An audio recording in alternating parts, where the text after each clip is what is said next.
दोस्तों, आज हम सुनते हैं एक गुरु एंड शिष्य के शानदार कहानी।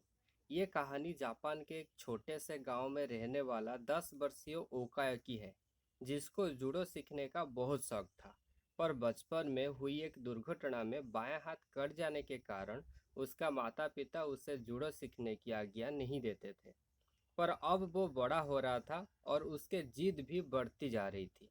आखिरकार माता पिता को झुकना ही पड़ा और वो ओकायो को नज़दीक शहर के एक मशहूर मार्शल आर्ट्स गुरु के यहाँ दाखिल दिलाने ले गए। गुरु ने जब ओकायो को देखा तो उन्हें आश्चर्य हुआ कि बिना बाएं हाथ का ये लड़का भला जूडो क्यों सीखना चाहता है। उन्होंने पूछा, तुम्हारा तो बाएं हाथ ही नहीं है, तो भला तुम और लड़कों का मुकाबला कैसे करोगे? ये बताना तो आपका काम है, ओकायो ने कहा। मैं तो बस इतना जानता हूँ कि मुझे सभी को हराना है और एक दिन खुद मास्टर बनना है। गुरु उसके सीखने की दृढ़ इच्छा शक्ति के काफी प्रभावित हुए और बोले, ठीक है, मैं तुम्हें सिखाऊंगा, लेकिन एक शर्त है। तुम मेरे हर एक निर्देश को पालन करोगे और उसमें दृढ़ विश्वास रखोगे। ओकाया ने सहमति में गुरु के समक्ष अपना सर झुका दिया। गुरु ने एक साथ लगभग 50 छात्रों को जूडो सिखाना शुरू किया। ओकायो भी अन्य लड़कों की तरह सीख रहा था। पर कुछ दिनों बाद उसने ध्यान दिया कि गुरुजी अन्य लड़कों को अलग अलग दांव पंच सिखा रहे थे, लेकिन वो अभी भी उसी एक किक का अभ्यास कर रहा है जो उसने शुरू में सीखी थी। उसे रहा नहीं गया और उसने गुरु से पूछा, गुरुजी, आप अन्य लड़कों को नई नई चीजें सिखा रहे हैं, पर मैं अभी भी बस वही एक किक मारने का अभ्यास कर रहा हूँ। क्या मुझे और चीजें नहीं सीखनी चाहिए? तो गुरुजी बोले, तुम्हें बस इसी एक किक पर महारत हासिल करने की आवश्यकता है। और वो आगे बढ़ गए। ओकाय को विस्मय हुआ, पर उसे अपने गुरु में पूर्ण विश्वास था और वो फिर अभ्यास में जुट गया। समय बीतता गया और देखते देखते 2 साल गुजर गया, पर ओकायो उसी एक किक का अभ्यास कर रहा था। एक बार फिर ओकायो को चिंता होने लगी और उसने गुरु से कहा, क्या अभी भी मैं बस यही एक किक को करता रहूंगा प्रैक्टिस? बाकी सभी नए तरीके में पारंगत होने लगेंगे। गुरुजी बोले, तुम्हें मुझ में यकीन है तो अभ्यास जारी रखो। ओकायो ने गुरु की आज्ञा का पालन करते हुए बिना कोई प्रश्न पूछे अगले 6 साल तक उसी एक किक का अभ्यास जारी रखा।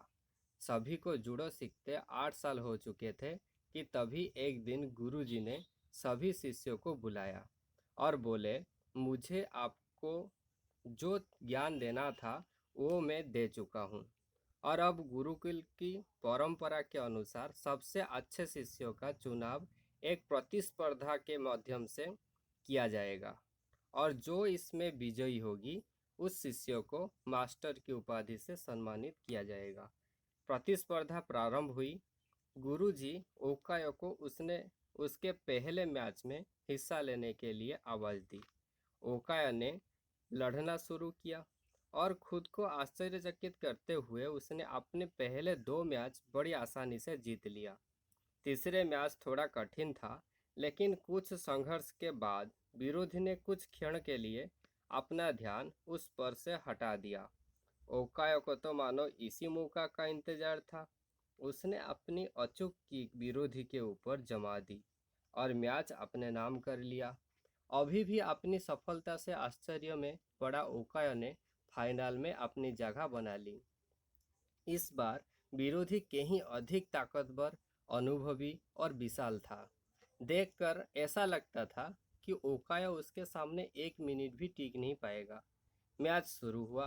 विरोधी ओकायो पर भारी पड़ रहा था। रेफरी ने मैच रोककर विरोधी को विजेता घोषित करने का प्रस्ताव रखा, लेकिन तभी गुरुजी ने उससे रोकते हुए कहा, नहीं, मैच पूरा चलेगा। मैच फिर से शुरू हुआ। विरोधी अति आत्मविश्वास से भरा हुआ था और अब ओकायो को कम आंक रहा था और इस दंभ में उसने एक भारी गलती कर दी। उसने अपने गार्ड छोड़ दिया ओकाया ने इसका फायदा उठाते हुए 8 साल तक जिस किक की प्रैक्टिस की थी उसे पूरी ताकत और सटीकता के साथ विरोधी के ऊपर जड़ दी और उसे जमीन पर धराशायी कर दिया। उस किक में इतनी शक्ति थी कि विरोधी वहीं मूर्छित हो गया और ओकाया को विजेता घोषित घोषित कर दिया गया। मैच जीतने के बाद ओकाया ने गुरु से पूछा, मास्टर, मैंने यह प्रतियोगिता एक मूव सीखकर कैसे जीत ली? तुम 2 वजह से जीते, गुरुजी ने उत्तर दिया। पहले तुमने जूडो की एक सबसे कठिन किक पर अपनी इतनी मास्टरी कर ली कि शायद ही इस दुनिया में कोई और ये किक इतनी दक्षता से मार पाए। और दूसरे दूसरे की इस किक से बचने का एक ही उपाय है और वो है विरोधी के बाएं हाथ को पकड़कर उसे जमीन पर गिराना। ओकाया को समझ चुका था कि आज उसकी सबसे बड़ी कमजोरी ही उसकी सबसे बड़ी ताकत बन चुकी थी। दोस्तों, ह्यूमन बीइंग का मतलब ही है इम्परफेक्ट होना। इम्परफेक्शन अपने आप में बुरी नहीं होती, बुरा होता है हमारा उससे डील करने का तरीका। अगर ओकायो चाहता तो अपने बाएं हाथ के ना होने का रोना रोकर एक अपाहिज के तरह जीवन बिता सकता था, लेकिन उसने इस वजह से कभी खुद को हीन नहीं महसूस होने दिया। उसने अपने सपने को साकार करने की दृढ़ इच्छा थी और यकीन मानिए, जिसके अंदर ये इच्छा होती है, भगवान उसकी मदद के लिए कोई ना कोई गुरु भेज ही देता है। ऐसा गुरु जो उसकी सबसे बड़ी कमजोरी को ही उसके सबसे बड़ा ताकत में बनाकर उसके सपने को साकार करवा देता है। So friends, I hope you video. So फिर मिलते हैं नेक्स्ट टाइम एक शानदार कहानी के साथ। Thanks for watching, bye.